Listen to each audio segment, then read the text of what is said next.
Olá, tudo bem? Meu nome é Luana Manosso, sou nutricionista, doutora em bioquímica. E a convite da Flor de Íris, nós vamos discutir um pouquinho nesse vídeo sobre alguns suplementos que podem ser interessantes durante o processo de detoxificação. E para abordar esse assunto, nós vamos rapidamente fazer uma introdução sobre o que é esse processo de detoxificação e aí nós vamos discutir aqui neste primeiro vídeo sobre um suplemento bem importante, que é a N-acetilcisteína, chamado de NAC.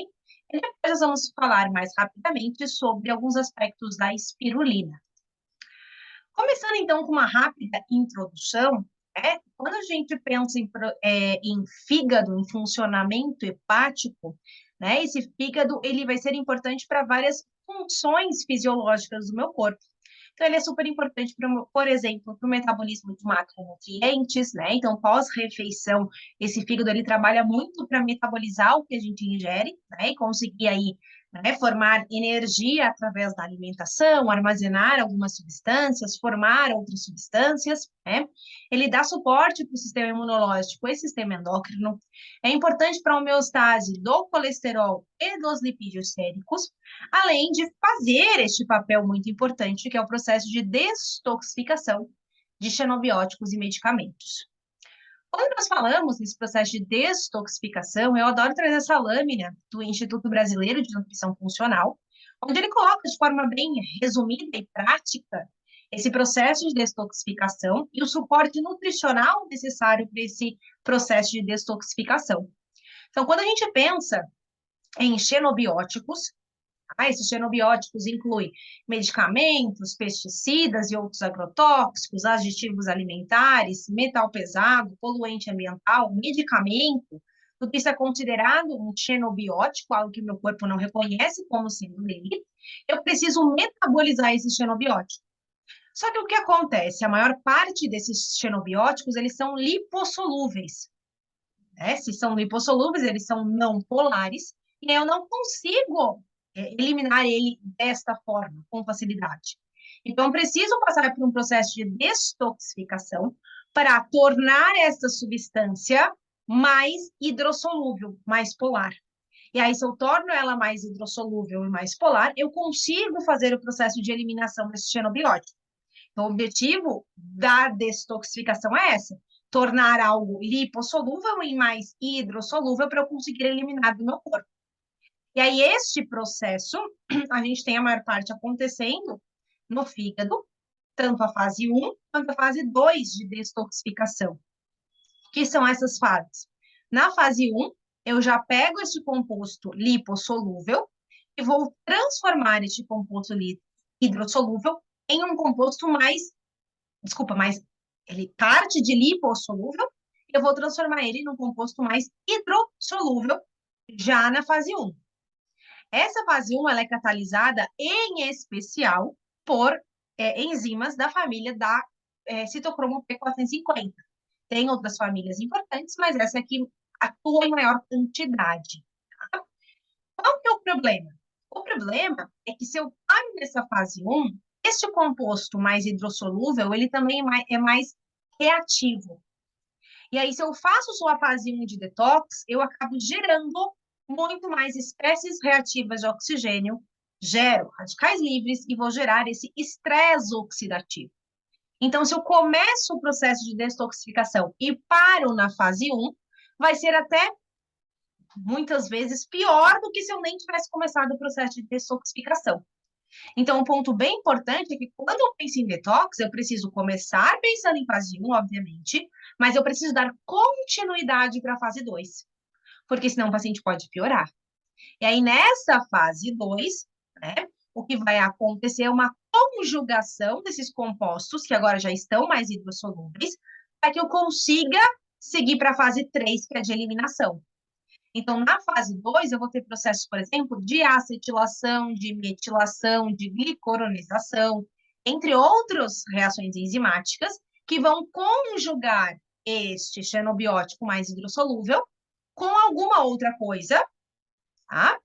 Para que aí sim eu consiga passar para a fase 3, que é de eliminação. E aí, normalmente, eu vou eliminar via rins, né, com a urina, ou via intestino pelas fezes, né? Mas em especial aí via urina, tá?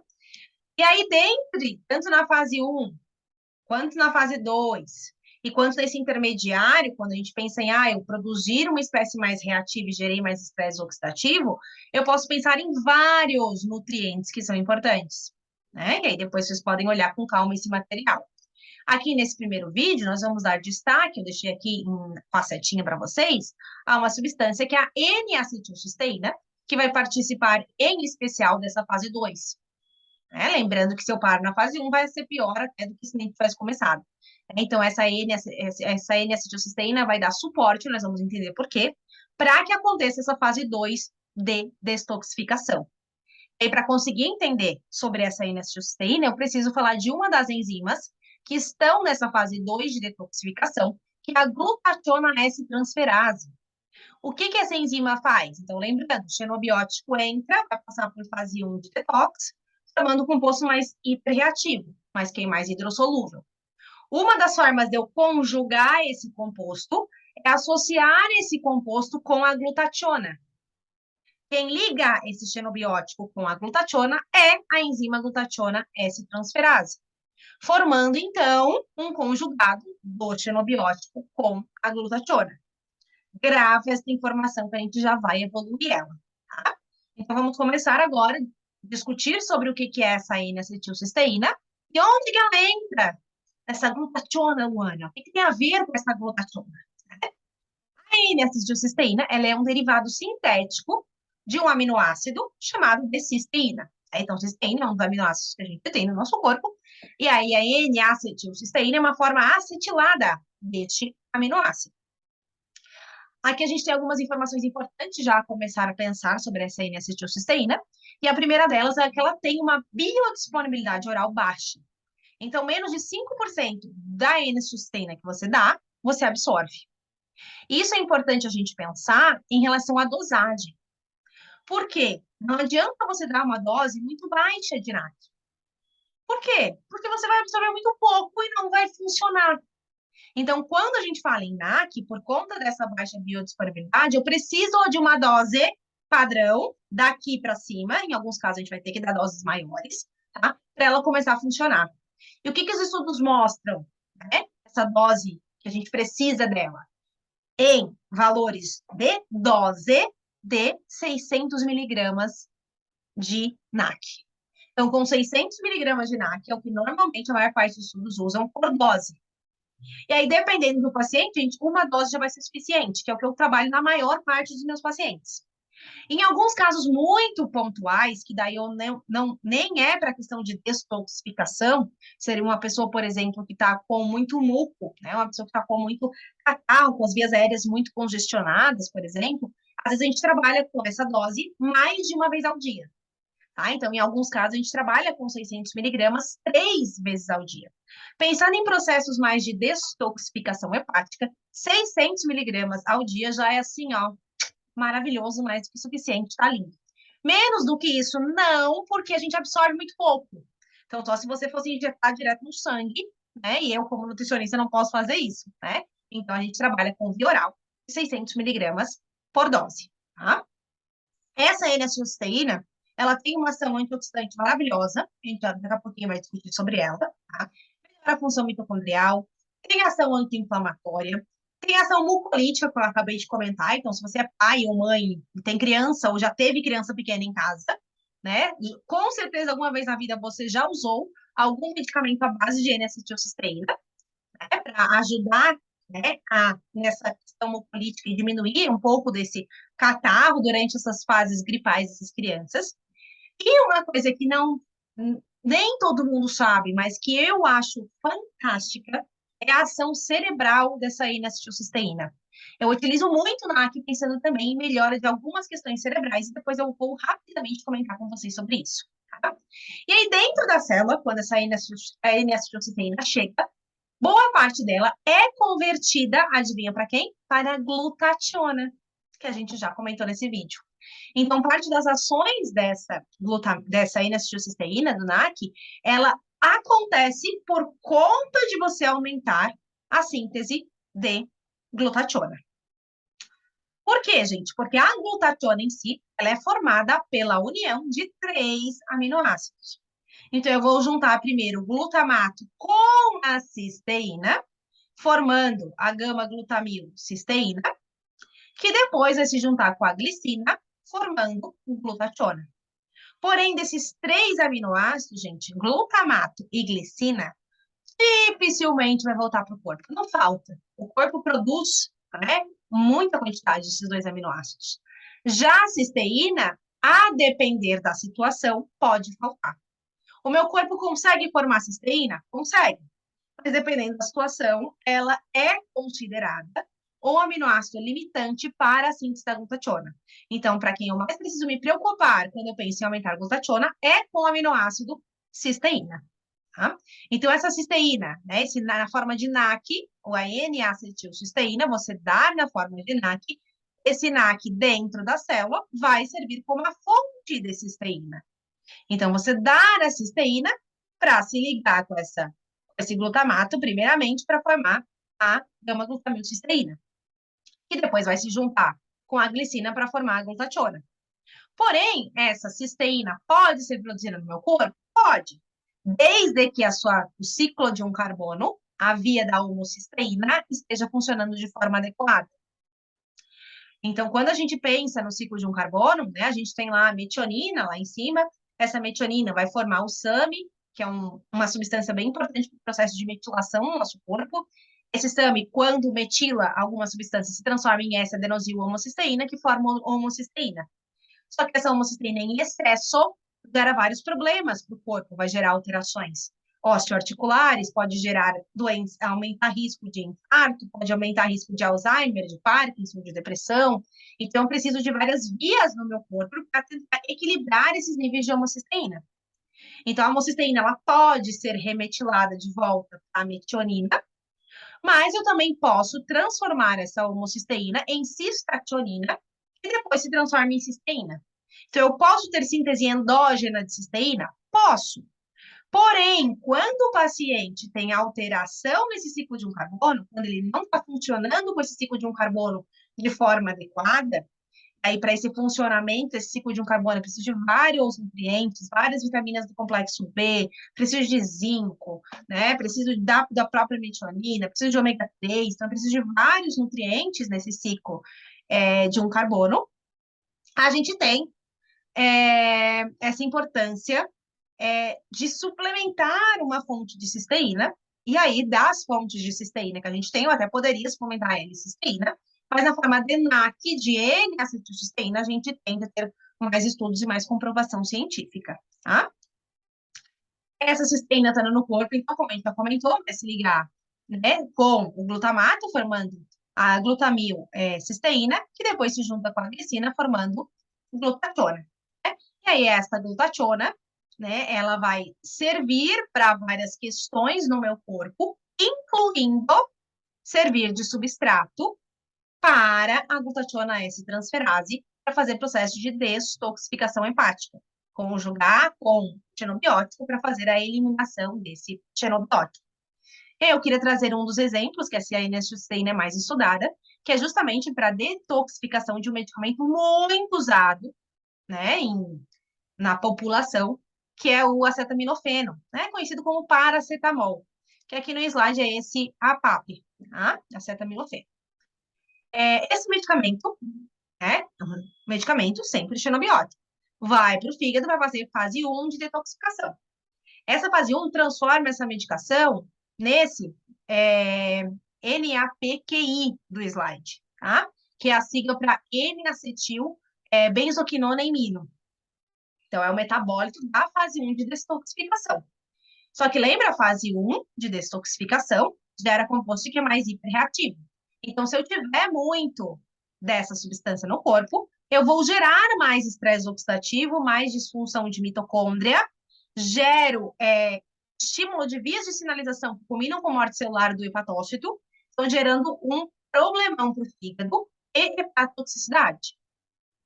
Por outro lado, quando a gente trabalha com a N-acetilcisteína, ela, a N-acetilcisteína, a gente acabou de ver que vai estimular a formação de glutationa, e esta glutationa vai conseguir primeiro se ligar nesse NAPQI, fazendo o processo de eliminação, né? Então, vai fazer via glutationase transferase esse processo de conjugação para fazer o processo depois de eliminação desse metabólito e destoxificando esse medicamento. Além disso, sobrou a N-acetilcisteína, Luana. Já fiz todo esse processo de eliminação e ainda está sobrando a N-acetilcisteína na célula. Ela pode ser usada também para formar intermediários do ciclo de Krebs, que vão melhorar controle de estresse, de produção energética, né? Então, eu vou melhorar toda essa função mitocondrial. E a própria glutationa que estiver sobrando também pode contribuir para diminuir estresse oxidativo. Tá? Então, no vídeo 2 do processo de detoxificação, a gente vai focar bastante nessa questão também de glutationa servindo como antioxidante. Tá?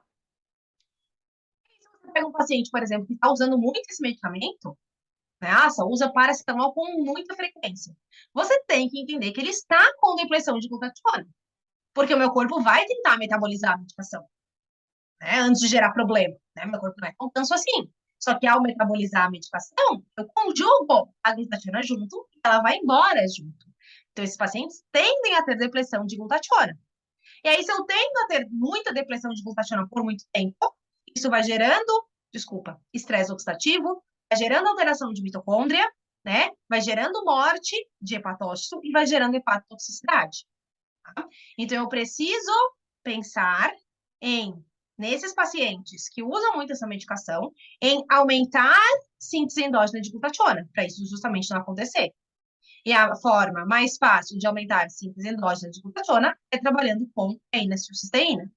Então, ela vai aumentar os níveis de glutationa, e aí eu vou impedir essa depressão ocasionada pelo medicamento. Além disso, essa N-acetilcisteína também estimula um fator de transcrição chamado de NRF2, que vai estimular, né, genes associados com as enzimas antioxidantes. Então, ele estimula enzimas antioxidantes como a catalase, superóxido dismutase, glutationa peroxidase, a própria glutationa transferase, né, a hemioxigenase, entre outras enzimas que são importantes para esse controle de estresse oxidativo, e aí, por consequência, ajudando a diminuir lesão hepática. Tá? Aqui pensando em fígado, mas levar esse raciocínio para os outros órgãos, eu também diminuo, né, o estresse oxidativo de outros órgãos, melhorando outras funções também de outros sistemas do organismo. E, de fato, só para mostrar para vocês que a gente já tem estudo em humanos, né, em pacientes usando paracetamol com controle, com placebo, ou usando paracetamol com 600 miligramas de N-acetilcisteína, que é a dose padrão que a gente usa. Mostrando que aquele que só usou medicamento diminuiu os níveis de glutationa no corpo, e aquele que usou com NAC, eu impedi essa diminuição. Tá? Então, eu mantive os níveis de glutationa adequados, mesmo usando a medicação, tá? Que é essa parte aqui que está sublinhada em rosa. A N-acetilcisteína, por conta dessas funções, também ajuda no controle de enzimas hepáticas associadas a esse dano, né? Então, uma forma de a gente avaliar se o paciente está com dano hepático ou não de forma bem simples, né? Da forma mais, né, não tão avançada assim, mas que a gente consegue de forma simples no consultório, é avaliando níveis de enzimas, como a AST e a ALT, que antigamente eram chamadas de TGO e TGP, respectivamente. Né? E nesse estudo, o que eles fizeram? Eles pegaram 54 pacientes que estavam usando um medicamento para transplante, tá? De células tronco-hematopoéticas, que gera lesão hepática, tá? E aí trabalharam com NAC. Como esses pacientes estavam usando um medicamento que gerava lesão hepática, gente, aqui eles trabalharam com doses de NAC bem elevadas, tá? Bem mais altas do que o habitual, porque realmente o medicamento era muito potente. E aí o que eles viram? Que, tanto em relação a AST quanto em relação à ALT, o grupo que usou a N-acetilcisteína conseguiu diminuir os níveis dessas duas enzimas hepáticas. Ou seja, eu diminuí um pouco essa hepatotoxicidade induzida pela medicação. E quando nós pensamos em NAC, né, aumentando esses níveis dessa glutationa, né, as funções e os usos desse NAC se amplificam muito. Aqui, por exemplo, a gente vê esse NAC, né, atuando no substrato da glutationa S-transferase, ali na parte de baixo em verde, isso a gente já falou, né? Mas a gente vê também essa glutationa agindo numa outra enzima chamada de GPX, glutationa peroxidase, que é super importante para o controle de estresse oxidativo. Essa glutationa peroxidase, ela vai converter o peróxido de hidrogênio em água, tá? Então, esse peróxido de hidrogênio, ele é considerado, né, uma espécie reativa de oxigênio, então eu preciso neutralizar para ela não gerar problemas. E a glutationa age também nessa enzima. E, além disso, nessas outras setas que estão contínuas em azul, em roxo, como você queira chamar essa cor, a gente vê essa glutationa agindo de forma direta, neutralizando várias espécies reativas de oxigênio e várias espécies reativas de nitrogênio, incluindo ali o radical superóxido, o radical hidroxil, o peróxido de hidrogênio, o peróxido nitrito, entre outros, né? E quando a gente pensa nessa glutationa, a gente vê que várias situações, doenças, estão associadas com níveis reduzidos dessa glutationa. Aqui, por exemplo, eles citam algumas delas, então observem. Envelhecimento e doenças associadas a esse envelhecimento, Alzheimer, câncer, doença hepática crônica, prejuízos cognitivos, fibrose cística, diabetes, HIV, hipertensão, infertilidade em homens e em mulheres, lúpus, desordens de saúde mental, esclerose múltipla, doenças neurodegenerativas, Parkinson, e aí a gente poderia continuar falando muito mais outras, né? Então, sempre que eu penso nessas doenças que diminuem glutationa, eu preciso aumentar a glutationa. E aí, uma das formas, de novo, mais eficazes em aumento de glutationa é trabalhando com NAC, tá? Outras questões, né, para vocês verem a importância, né, disso, é que a gente já tem alguns estudos, e aqui eu trago só 2 meta-análises, onde eles mostram que alguns pacientes têm polimorfismo justamente nessa glutationa S-transferase que a gente está falando nesse videoaula. Esse polimorfismo faz com que a enzima não funcione direito. Então, eu tenho uma dificuldade em metabolizar esses xenobióticos, e aí, por conta disso, eu posso ter, no estudo de cima, risco de câncer, e aqui no estudo de baixo, risco para endometriose. Então, nesses pacientes, gente, lógico, os exames genéticos ainda não são tão baratos hoje em dia, então, às vezes a gente não sabe se o paciente tem ou não alteração genética, né? Mas talvez se o paciente já tenha, né, essas situações, essas doenças, ou se você pegar algum paciente que venha com análise genética, eu preciso, principalmente nesses pacientes que a enzima não funciona direito, aumentar o aporte de glutationa para o mínimo de enzima que funcionar, eu ter essa glutationa suficiente para que ela funcione, né? Então, nesses pacientes é importante aumentar um pouco mais esse aporte de glutationa, tá? Para tentar, entre aspas, dar uma compensada nessa diminuição da ação da enzima. Em animais, a gente tem vários estudos mostrando dessa importância dessa N-acetilcisteína em diminuição também de inflamação, e isso contribuindo para diminuir a injúria hepática, né? Então, embora o foco maior seja em estresse oxidativo, quando a gente pensa em fígado, em detoxificação, tá? Essa N-acetilcisteína também tem estudos mostrando papel em diminuir a inflamação nesse hepatócito, e isso contribui para diminuir lesão hepática, tá? E aí, só rapidamente, né, que o objetivo do vídeo não é falar de cérebro, mas eu uso muito N-acetilcisteína para questões cerebrais, e ela está sendo muito estudada nos últimos anos para isso, né? Tanto pela questão de diminuir a inflamação, quanto pela questão de diminuir estresse oxidativo e melhorar a função de mitocôndria, mas ela também está sendo associada para melhorar o processo de neurogênese, formação de novos neurônios, e aí eu preciso de formação de novos neurônios para evitar Alzheimer, Parkinson, depressão, e também está sendo muito estudada para controlar alguns níveis de neurotransmissores, em especial dopamina e glutamato. Então, a gente já tem, e temos, por exemplo, inclusive já meta-análises, mostrando do uso da N-acetilcisteína para melhorar sintoma depressivo e para melhorar a depressão em paciente bipolar. Naquelas mesmas doses que a gente já citou, 600 miligramas, e aí eu posso ir isso de 1 vez ao dia até 3 vezes ao dia. Eu, Luana, até por questão custo-benefício, sempre opto normalmente por trabalhar com 1 vez ao dia apenas. Tá? É o que eu mais acabo utilizando. Mas a gente também tem respaldo do NAC para Alzheimer, para Parkinson. Gosto muito também para esclerose múltipla, porque se a N-acetilcisteína melhora o processo de mielinização, então ela está sendo muito estudada para a questão de metabolismo cerebral. Opa, perdão. E aí, um cuidado que a gente tem que ter muito, tá? É durante emagrecimento. Por quê, gente? A gente tem que entender que a gente está falando, né, de xenobióticos, e esses xenobióticos, eu comentei com vocês, que são lipossolúveis antes da metabolização. Então, se o paciente tem mais cista adiposo, se tem sobrepeso ou obesidade, eu vou ter mais acúmulo de xenobióticos nesse cista adiposo. Quando o paciente chega, né, no consultório da Nutri para o processo de emagrecimento, né, você começa a fazer lipólise, só que a toxina que estava armazenada nesse cista adiposo também começa a ser liberada, cai na circulação e vai para o fígado. Então, eu preciso, em todo paciente que está passando por um processo de emagrecimento, eu obrigatoriamente preciso melhorar o processo de detoxificação hepática desse paciente. Então, aqui é uma outra dica para vocês, né? Que sempre que pega o paciente que quer emagrecer, que chega no consultório querendo emagrecer, vale a pena você dar um aporte para o fígado para o processo de detoxificação, porque vai chegar muito mais toxina nesse fígado do que o habitual do paciente.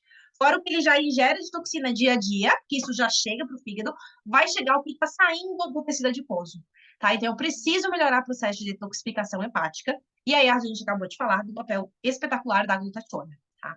Então, fica a dica que durante esse emagrecimento é muito importante a gente pensar em melhorar padrões de detoxificação. E agora, rapidamente, né, para falar um pouquinho sobre a espirulina. Né? A espirulina ela é uma microalga, né? Ela vem de duas espécies de cianobactérias, tanto a espirulina platensis quanto a espirulina máxima. E ela tem, né, como propriedades, né, fontes de complexo B, carotenoides e vários minerais. Por exemplo, sódio, potássio, cálcio, ferro, manganês, selênio, magnésio, zinco, entre outros, né? E a gente tem vários estudos com essa espirulina, né, mostrando desde benefícios como hepatoproteção, então benefícios para fígado, como hipolipidêmica, antihipertensiva, antidiabética, neuroprotetora, anti-inflamatória, antioxidante. Eu uso muito também a espirulina pensando em intestino, melhor intestinal. Gosto bastante dessas algas, tanto espirulina quanto clorela, para melhorar o funcionamento de intestino. E o intestino está correlacionado aí com várias outras doenças, né? Pensando aqui no nosso foco do nosso vídeo, eu trago essa revisão para vocês de 18 estudos em humanos, mostrando, olha só, que a espirulina melhora o metabolismo lipídico no fígado, melhora o controle glicêmico, reduz citocinas inflamatórias, aumenta tanto substâncias quanto enzimas antioxidantes, como a superóxido dismutase, a glutationa S-transferase e os níveis de glutationa, tá? Então, uma outra forma de aumentar a glutationa também pode ser dando espirulina. Diminui aquelas enzimas hepáticas, tanto a ALT, a AST e a gama-GT, em pacientes com esteatose hepática não alcoólica, né? Que tem esses níveis, essas enzimas aumentadas. A maior parte dos estudos, gente, variam de doses de 1 a 8 gramas dia por 2 a 6 meses, tá? Doses mais altas, principalmente pelo fato de que eles usam só espirulina e não fazem mais nenhuma outra estratégia, tá? Eu, particularmente, tá? Vario bastante a quantidade de uso dessa espirulina.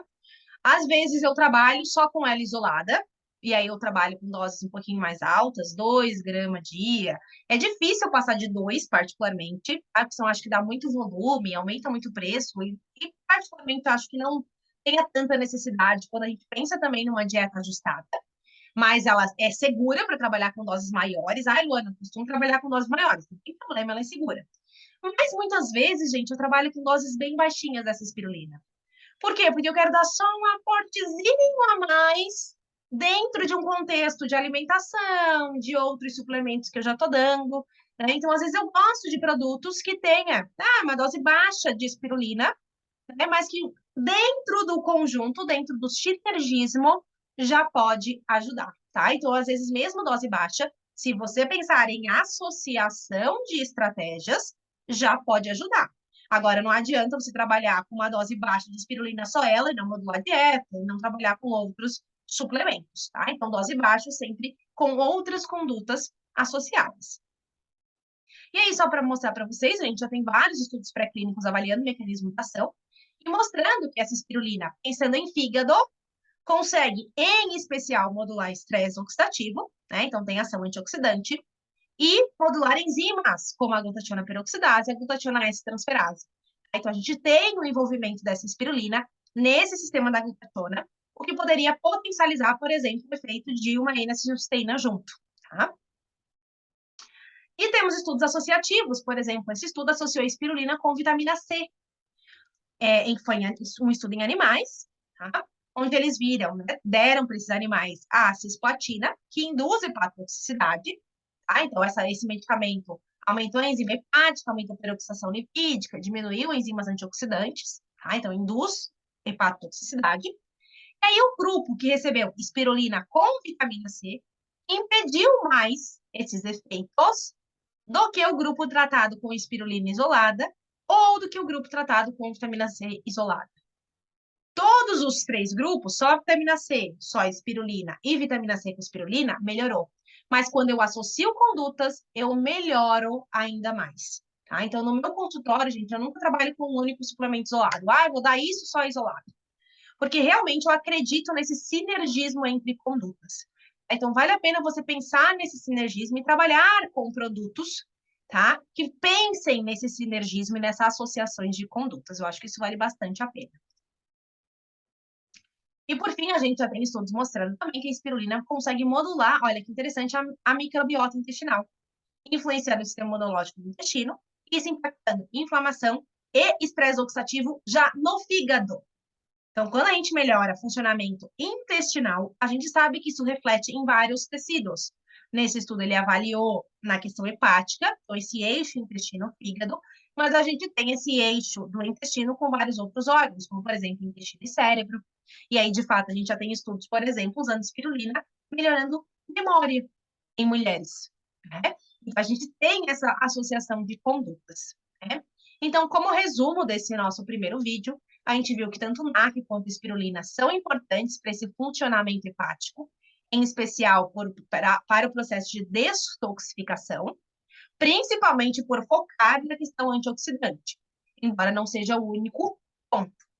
E justamente por ela focar nessa questão antioxidante, mas também diminuir a inflamação, a microbiota, a gente pode pensar tanto no NAC quanto na espirulina para vários perfis de pacientes, né? Não só pensando em fígado. Então, eu acho que produtos com NAC e espirulina nos dão aí uma ampla gama de tratamento para várias opções diferentes. Às vezes você dá um suplemento pensando numa coisa e acerta no que você não está vendo. Né? Você acerta em outra coisa. Nossa, o paciente começou a melhorar uma outra coisa que pode ter sido por esse controle de estresse oxidativo via glutationa. A glutationa realmente é muito importante no nosso corpo, em vários órgãos, então ela vai sim trazer um impacto em vários pontos diferentes do funcionamento do meu organismo. As doses, né? Vai depender se for dose de novo isolada, dose em conjunto. N-acetilcisteína é importante, porque pelo que a gente tem aí doses de 600 miligramas. Pensando em metabolismo hepático, antioxidante, uma vez ao dia já é mais que suficiente. Em alguns casos pontuais, a gente teria que trabalhar 2 vezes ao dia ou 3 vezes ao dia. E já pensando em espirulina, a gente pode trabalhar desde doses baixas, desde que associados, ou até doses bem elevadas, né? Então, a gente tem estudos até com 8 gramas dia. Eu, particularmente, não sou tão a favor dessas doses muito altas, mas a gente tem estudos de segurança, tá? Então, não estaria errado, tá? Eu, particularmente, prefiro mais as doses mais para baixas e medianas do que as doses mais elevadas.